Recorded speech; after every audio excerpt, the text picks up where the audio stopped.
Make up your mind to supersize and grow your business. Sharon Horne-Ellstrom here, and our idiom today for Supersize Your Business is to make up your mind.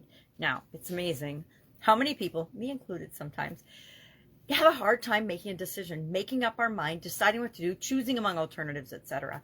I do an annual challenge where we talk about and go through a process called the SOAP framework, as in a bar of soap, if I can grab one, SOAP framework, and it helps us to really cement the process on a subconscious level of how do we make decisions, how do we make choices, how do we take action that moves us toward what we want all the time. But this idiom, this expression, it's been around since the 1800s in English, but a couple hundred years prior to that, it was actually used by Shakespeare in King John, and I want to say 2:1, Act 2, Scene 1. And he talks about the importance of deciding between alternatives and how important it is to make up your mind and just make a choice, make a decision so that you can start taking action. And then you'll know pretty quickly whether the decision you've made is right for you or not, or right for your business or not. So often we get frozen and stuck in place we get paralyzed by analyzing things too much. And sometimes we just need to say, okay, how much information do I need to make the best possible decision right now in order to take action in a timely manner?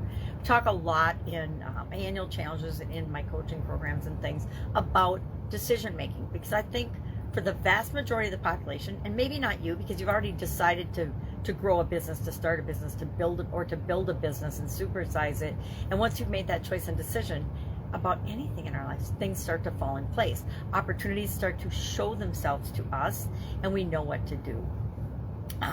I would be curious, what is your favorite way to make decisions, or your favorite decision-making tool? I have several, and I share them a lot, very open about this is how I make this type of decision. If it's a little decision and I need to make it quickly, I just do the plus or minus. Hey, what are the advantages of doing this? What are the disadvantages of doing it? And then it's either a go or a no-go. Either I take action and move toward it, or I don't. Does it align with our goals, our purpose, our mission, our values, what it is we're trying to create, and how we want to show up in the world? If the answer is no to any of those, then we don't do it. We find something else, or we choose something else to do. So we talk a lot about how do we analyze things? How do we choose among alternatives? How do we compare alternatives that seem totally different to one another to pick what we should act on first? Because guess what? We have limited time and limited resources in almost all of our businesses. We can only do mostly time. We can only do, certain number of things at a time, depending on how many people we have working with us to grow and build and supersize our business. So we have to be able to choose what's the next best thing to do.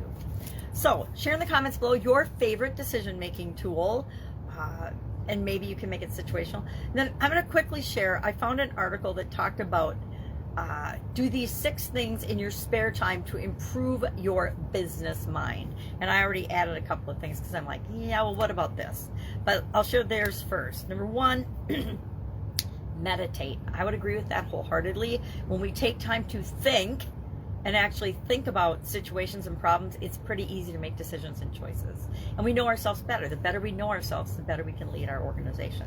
Number 2, listen to business podcasts. This is funny because, 10 years ago, I think even this wouldn't have been on the list. Number 3, subscribe to newsletters that are appropriate for what it is that you want to achieve in your business.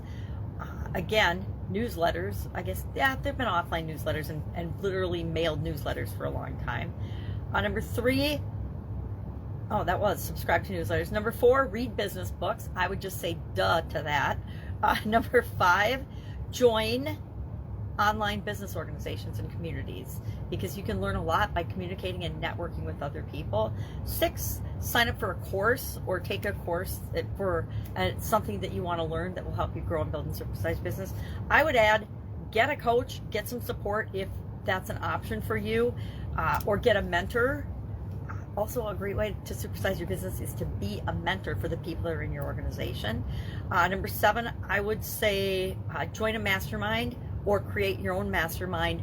There is such tremendous power in masterminding and joining forces with other people. I would say network and co-produce things with other people that are creating things that you want to create in the world, and much, much more, because there's so many things that we can do.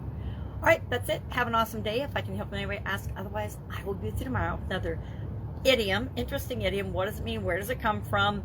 And how we might be able to use it to grow and build and supersize our business, or just to understand ourselves or our business better.